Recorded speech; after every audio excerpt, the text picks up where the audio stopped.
مذہب کی اصل تاریخ یہ ہے کہ ابتدا میں سبھی لوگ ایک ہی طریقے پر تھے، پھر یہ حالت باقی نہ رہی اور اختلاف رونما ہوئے، تب اللہ نے نبی بھیجے جو راہ راست پر بشارت دینے والے اور کجروی کے نتائج سے ڈرانے والے تھے۔ کچھ لوگوں نے ان کی بات مانی، صحیح راستہ اختیار کیا، کچھ لوگ اپنی بات پر اڑے رہے، غلط راستہ اختیار کیا۔ اس طرح ایک مذہب سے بہت سارے مذہب بنتے گئے۔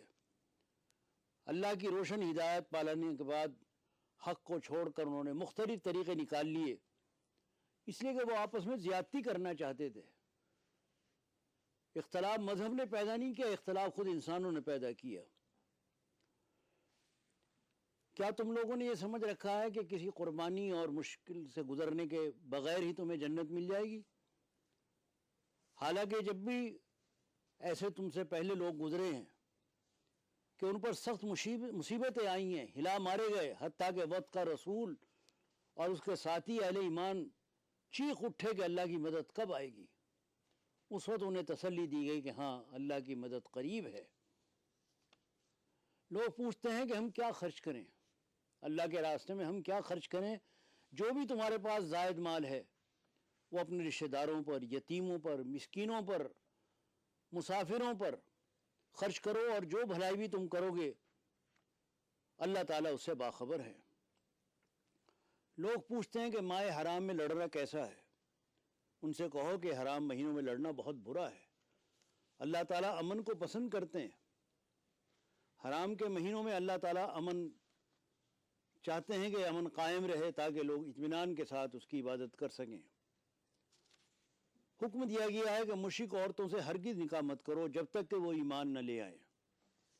ایک مومن لونڈی مشرک شریف زادی سے بہتر ہے اگرچہ وہ تمہیں بہت پسند ہو۔ اسی طرح اپنی عورتوں کے نکاح مشرک مردوں سے کبھی مت کرنا جب تک کہ وہ ایمان نہ لے آئیں۔ ایک مومن غلام مشرک شریف سے بہتر ہے اگرچہ تمہیں بہت پسند ہو۔ پوچھتے ہیں کہ حیض کا کیا حکم ہے؟ کہو کہ وہ گندگی کی حالت ہے، اس میں عورتوں سے الگ رہو، ان کے قریب مت جاؤ جب تک کہ وہ پاک صاف نہ ہو جائیں، پھر جب وہ پاک ہو جائیں تو ان کے پاس جاؤ جس طرح اللہ نے حکم دیا ہے۔ اللہ تعالیٰ پاک باز لوگوں کو پسند کرتا ہے۔ تمہاری عورتیں تمہاری کھیتیاں ہیں، تمہیں اختیار ہے کہ جس طرح چاہو اپنی کھیتی میں جاؤ، مگر اپنی مستقبل کی فکر کرو اور اللہ کی ناراضی سے بچو۔ اللہ کے نام کو ایسی قسمیں کھانے میں استعمال نہ کرو جن سے مقصود نیکی نہ ہو، بلکہ اپنی صداقت کو ظاہر کرنا ہو اور جھوٹ کو اپنے چھپانا ہو۔ اللہ کے پاک نام کو اپنا جھوٹ چھپانے کے لیے استعمال مت کرو۔ جو لوگ اپنی عورتوں سے تعلق نہ رکھنے کی قسم کھا بیٹھتے ہیں ان کے لیے 4 مہینے کی مہلت ہے۔ اگر انہوں نے رجوع کر لیا تو اللہ معاف کرنے والا اور رحیم ہے۔ اگر انہوں نے طلاق دے دی تو ٹھان لی ہے تو سمجھ لیں کہ اللہ تعالیٰ سب کچھ جاننے والا ہے۔ جن عورتوں کو طلاق دی گئی ہے وہ 3 مرتبہ ایام ماہواری آنے تک اپنے آپ کو روکے رکھیں۔ ان کے لیے جائز نہیں ہے کہ اللہ نے ان کے رحم میں جو کچھ خلق فرمایا ہو اسے چھپائیں۔ تمہیں ہرگز ایسا نہیں کرنا چاہیے۔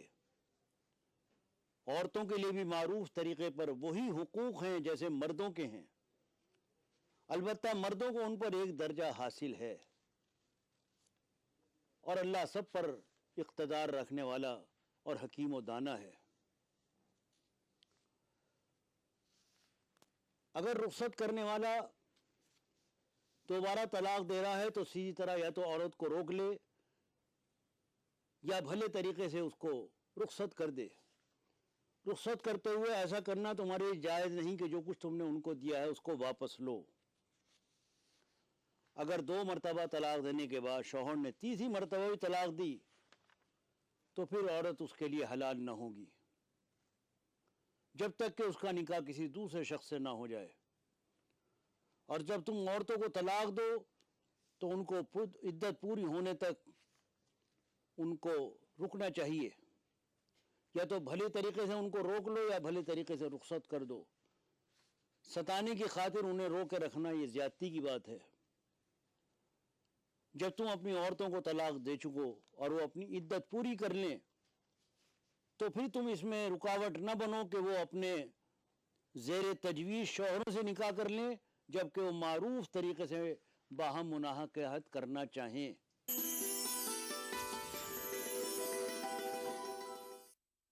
اب 6 प्रकार के स्वादिष्ट प्रिया पापड़ का मजा लीजिए।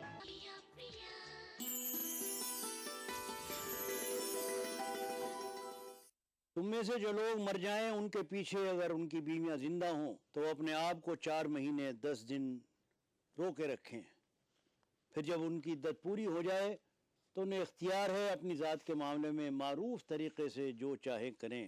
تم پر کچھ گناہ نہیں اگر اپنی عورتوں کو طلاق دے دو قبل اس کے کہ وہ ہاتھ لگانے کی نوبت آئے یا مہر مقرر ہو۔ اس صورت میں انہیں کچھ نہ کچھ ضرور دینا چاہیے۔ خوشحال آدمی اپنی مقدرت کے مطابق اور غریب آدمی اپنی مقدرت کے مطابق معروف طریقے سے دے، یہ حق ہے نیک آدمیوں پر۔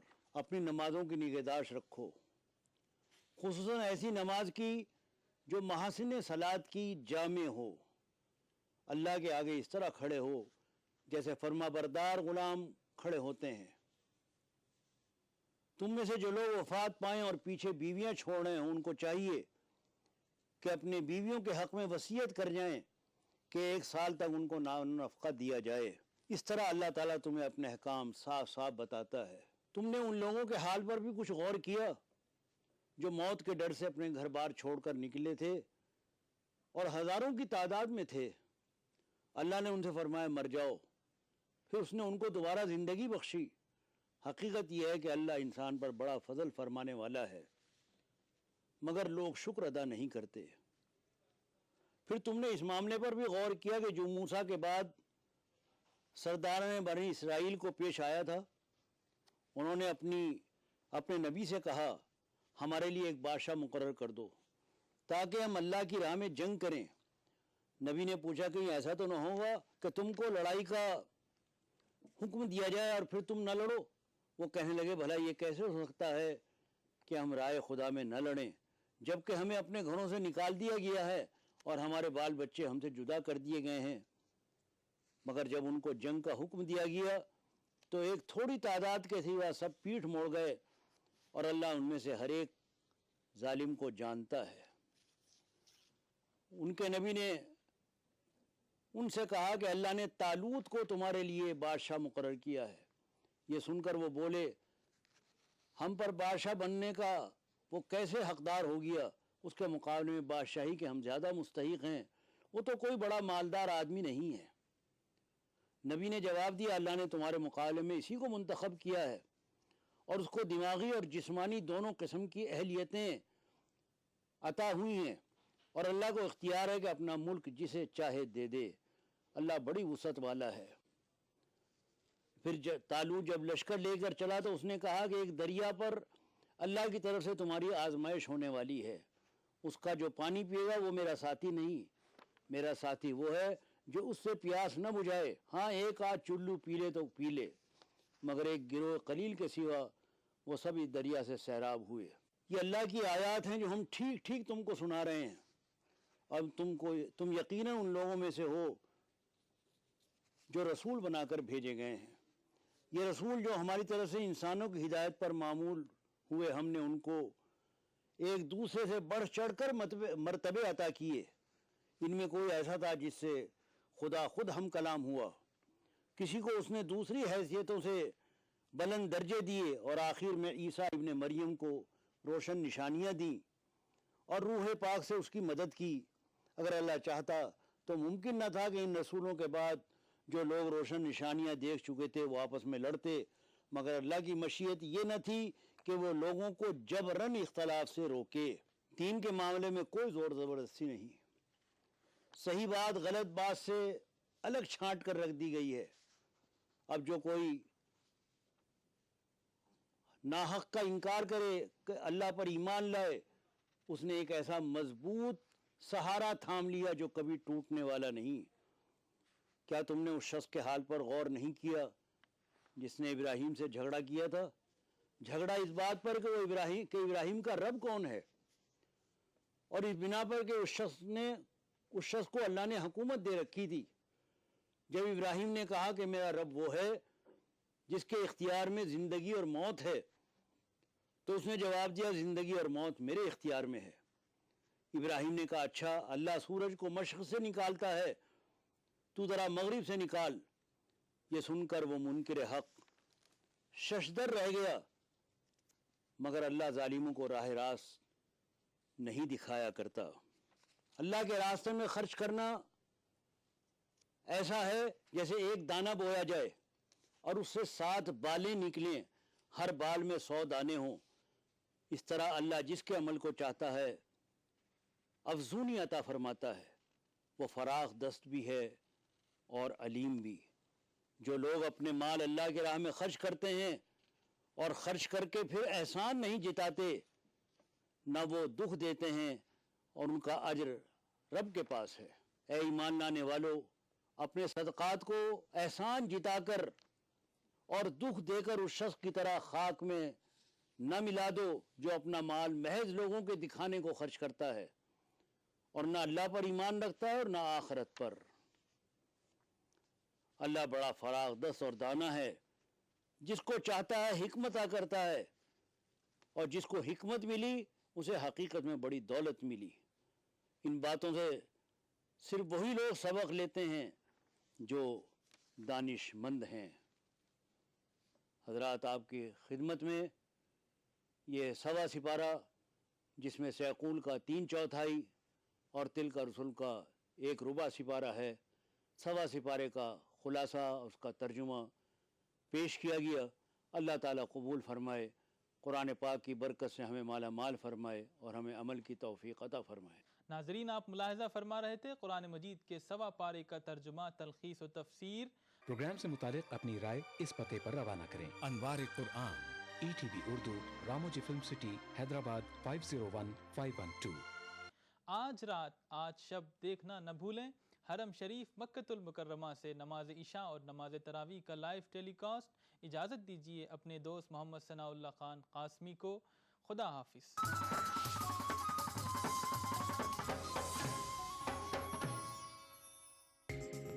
ETV उर्दू पर अगला प्रोग्राम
एक, मजहब एक, सजदा एक हस्ती को, माना खुदा की आखिरी नबी को।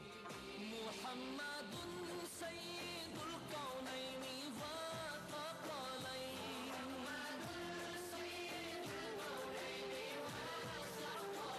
मुहम्मदुन सय्यिदुल कौनैनि। एक ही सफ में खड़े हो गए महमूद व अयाज, न कोई बंदा रहा न कोई बंदा नवाज।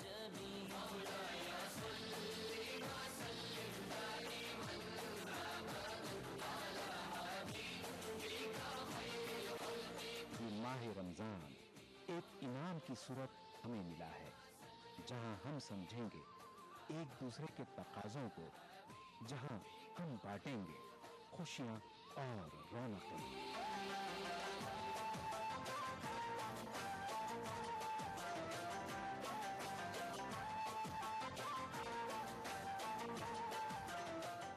तो आइए आज आपको लिए चलते हैं शहर दिल्ली में। आदाब दोस्तों, मैं रियाज मलिक गुज़िश्ता साल की तरह आप सभी का फिर से खैर मकदम करता हूँ हमारी ख़ास पेशकश रमज़ान की रौनके में। और नाजरीन, आज हम मौजूद हैं शहर दिल्ली में। اس وقت دلی شہر کی کل آبادی تقریباً 1,50,00,000 سے زیادہ ہے اور اس آبادی میں مسلم آبادی کا تناسب تقریباً 40% کا ہے۔ تو آئیے دوستو کرتے ہیں آغاز اپنے آج کے اس پروگرام کا اور آپ کو لے کر چلتے ہیں اپنے پروگرام کے پہلے حصے میں۔ رحمت کے کھلے دروازے رمضان آ گیا، رحمت کے کھلے دروازے۔ دل میں جو ہے دعائیں دعا مانگ لو، تم عبادت کا اپنی صلہ مانگ لو، یہ مہینہ تو بس عطا کرنے کا ہے، اس کے دربار میں دعا کرنے کا ہے۔ اور جب رمضان کا مہینہ آتا ہے تو جنت کے دروازے کھول دیے جاتے ہیں، رحمتوں کی بارش برستی ہے، برکتوں کا نزول ہوتا ہے اور اللہ تعالیٰ اپنے فضل کو پورے جہاں میں پھیلا دیتے ہیں۔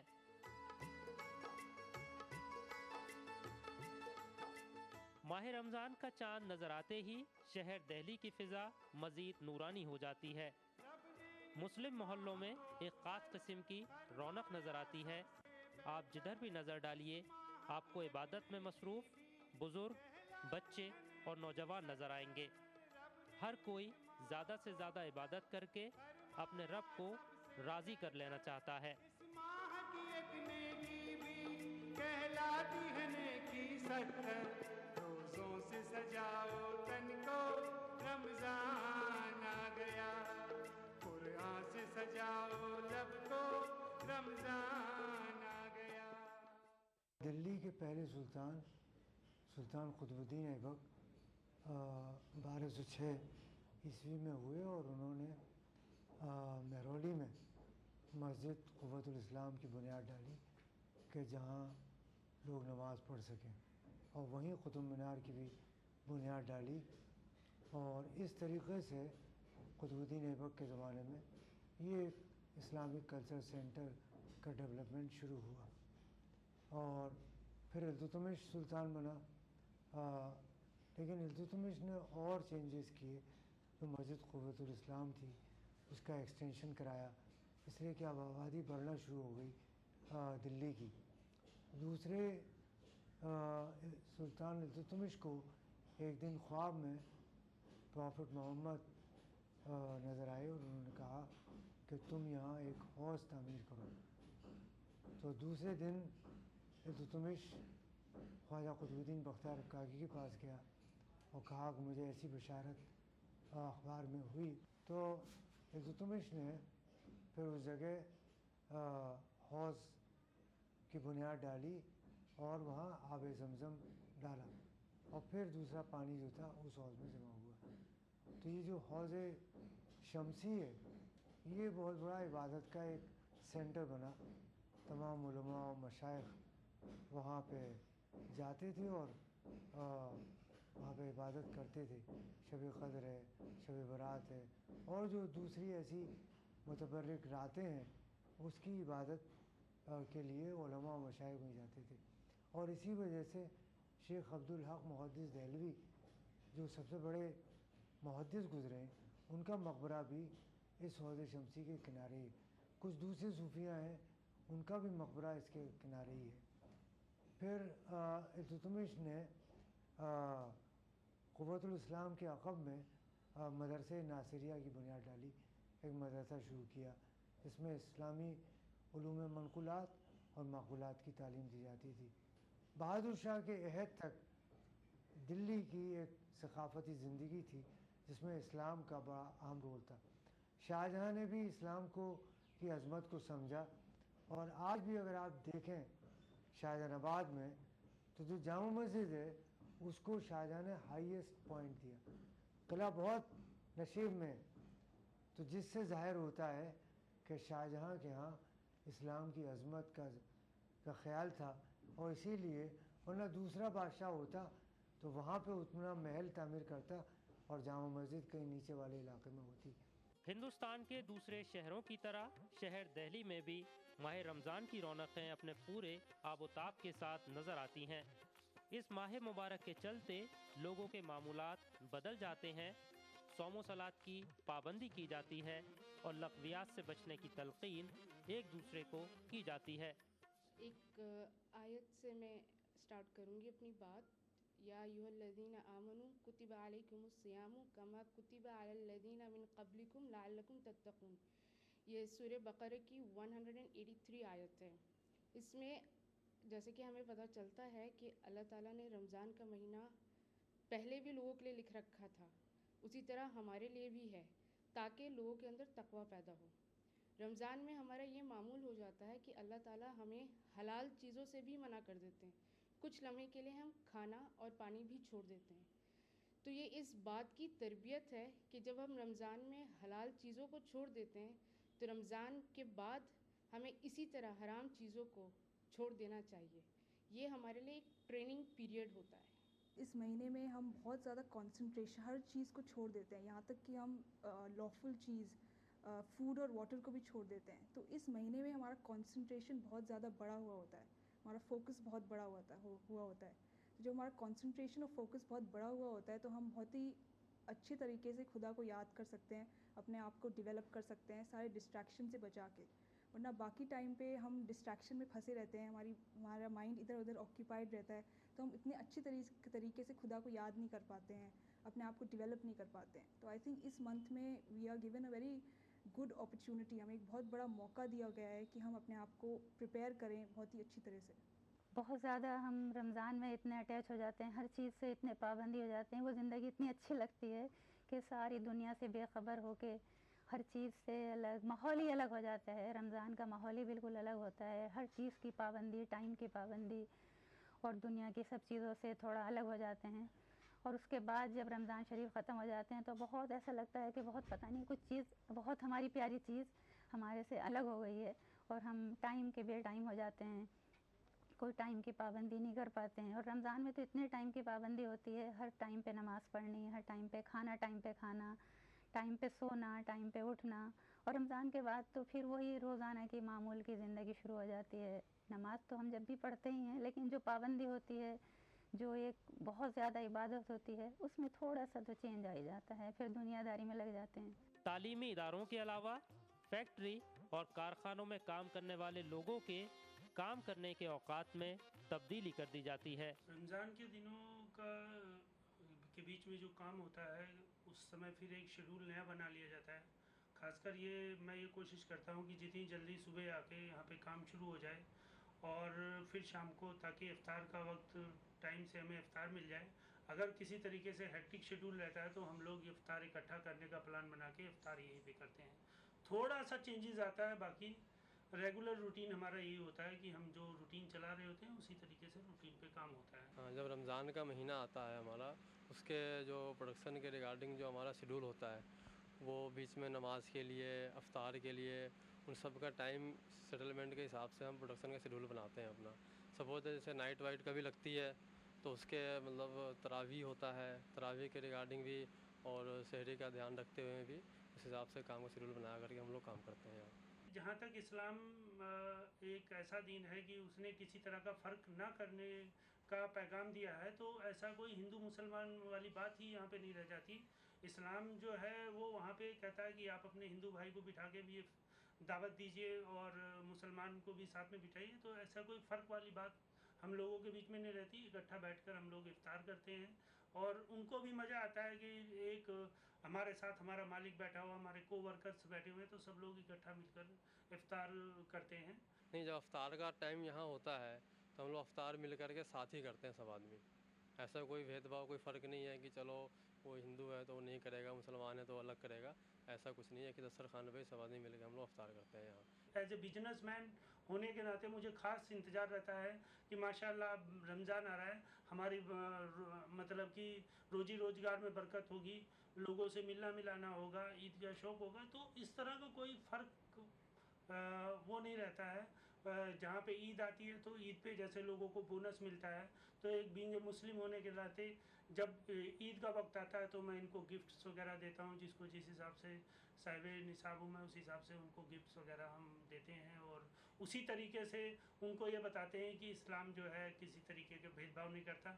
अगर एक मुसलमान वर्कर को गिफ्ट दिया जा रहा है तो हिंदू वर्कर को भी दिया जाता है, जिससे उसके अंदर ये हो कि हम लोग सब मिलकर इस त्यौहार को अच्छी तरह से मना सकें।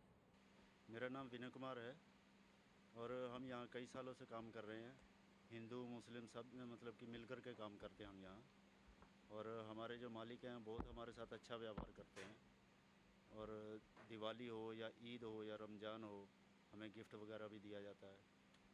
हमारे साथ पूरा कोऑपरेट करते हैं हमारे मालिक। यहाँ पे जो रमज़ान होता है, चाहे दीपावली हो, कोई भी त्यौहार हो, सब मिलजुल के काम करते हैं, चाहे कोई भी स्टाफ हो, ठीक है। उसके बाद सर जो है सबके साथ हेल्प करते हैं, ठीक है। उसके बाद जो दीपावली हो, रमज़ान हो, चाहे ईद हो, किसी भी चीज़ में गिफ्ट मिलता है सबको सही तरीके से। रोज़ा एक ऐसी इबादत है जिसका ताल्लुक़ रोज़ादार की अपनी ज़ात से है। रोज़ा हर एतबार से एक ज़ाती अमल है। नाजरीन, आप देख रहे हैं हमारी ख़ास पेशकश रमज़ान की रौनकें, और आज हम मौजूद है शहर दिल्ली में।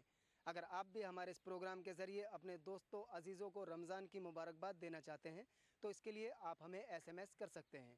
SMS करने के लिए टाइप कीजिए RKR, आपका पैगाम, आपका नाम और आपके शहर का नाम, और भेज दीजिए 56263579 पर। दोस्तों, अब वक्त हो चला एक ब्रेक का। आप कहीं जाइएगा नहीं, आते हैं एक छोटे से ब्रेक के बाद।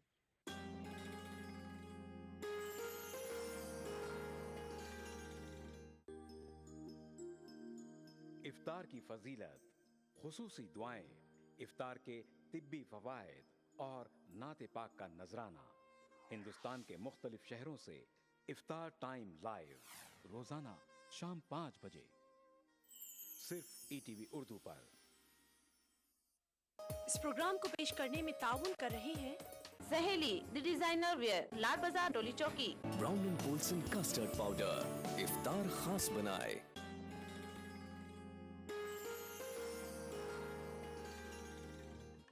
असर की नमाज के बाद इफ्तार की तैयारियों का सिलसिला शुरू होता है। एक तरफ घर पर मौजूद ख़वातीन इबादत के साथ साथ घर के हर फर्द की पसंद का ख्याल रखते हुए इफ्तार के लिए एक से एक उम्दा पकवान तैयार करती हैं। वहीं मर्द हजरात बाजार से जाकर इफ्तार की दूसरी ज़रूरी अशिया ख़रीद कर लाते हैं। इफ्तार में तो जो सबसे ज़रूरी है वो है अफ्तियारी, उसके बाद मतलब फ्रूट चाट, और उसके बाद पकौड़ी, बिरयानी, यही सब चीज़ें हैं। हम ज़्यादातर फ्रूट्स लेते हैं, पकौड़ियाँ बनाते हैं, और कुछ होता है वो भी सब रख लेते हैं। लस्सी भी बना लेते हैं, शेक भी बना लेते हैं, और नींबू की शिकंजी भी बना लेते हैं, ये सब बना लेते हैं। जी, खजूर लेना आया हूँ यहाँ पे जामा मस्जिद पे, और इसमें कई किस्म के खजूर हैं। जो हमने खजूर लिए है ये 160 रुपये किलो के हिसाब से लिए, और रमज़ान के लिए 5 किलो हमने खजूर लिए अपने। और कई किस्म की यहाँ पे खजूरें हैं, आज जैसे कलमी खजूर है, और इसमें रस भरी खजूर है, और कई तरह की हैं। ये बताइए खजूर की अहमियत क्या है रमज़ान में? खजूर की अहमियत तो इसकी कहना ही क्या है, इस अहमियत के। ये तो ये सुन्नत है, खजूर से रोज़ा खोलना सुन्नत है, और बहुत आला सवाब है खजूर के से रोज़ा खोलना। ये बताइए कि रमज़ान के दिनों में खासकर अफ्तार वगैरह में आप लोग किस तरह की चीज़ें इस्तेमाल करते हैं? ज़्यादातर सबसे पहले खजूर इस्तेमाल करते हैं, फिर उसके साथ फल लेते हैं हम, जैसे केले हुए, सेब हुए, फल हुए, ये सब सामान लेते हैं। रमज़ान के लिए हमारी दुकान पर काफ़ी किस्में हैं, कम से कम 10, 12, 15 तो होती हैं, और सब अच्छी होती हैं नई। इस टाइम फरेज है। उन किस्मों के नाम क्या हैं? एक का नाम है अंबर, एक का नाम है कलमी, और फरद है, कीमिया के नाम से है, हाँ, किरोन के नाम से है। कितने रुपए से कितने रुपए तक का? कम से कम तो 55 रुपये से 60 रुपये, और बाकी 2200 रुपये तक है। 22 तौर पर रमज़ान में किस खजूर की ज़्यादा बिक्री होती है? मीडियम रेंज की अच्छी बिकती है। कलमी हुई, जैसे अंबर हुई, फरद हुई, ये चीज़ ज़्यादा मांगी जाती है। आम दिनों के मुकाबले में रमज़ान में खजूर की बिक्री पे कितना असर पड़ता है? आम दिन के मुकाबले में अच्छा असर है, काफ़ी दुकानदारी अच्छी होती है इस टाइम के मुकाबले में। हमारी दुकान पे फल सेब है, आम है, पपीता है, केला है, मौसमी है, अनार है, चीकू है, सारा ही फल है। ये बताइए कि पिछले साल के मुकाबले में इस साल फलों के रेट कैसे हैं? पिछली साल तो खैर थोड़ा ही था, अब तो महंगाई दिन पे दिन बढ़ते जा रही है। केले पे भी महंगाई बढ़ी है, आम पे भी बढ़ी है, सेबों पे भी बढ़ी हुई है। जरा रेट बताइए फलों के कैसे हैं? सेब 1 से 10 रुपये से लेके 1 से 40 रुपये, 150 रुपये तक है। मौसमी 50 रुपये किलो है, चीकू 20 रुपये पाव है, और केला 40 रुपये दर्जन, 35 रुपये दर्जन, और खजूर है, ये कितनी वैरायटी है, क्या रुपए किलो है? 30 रुपए से लेके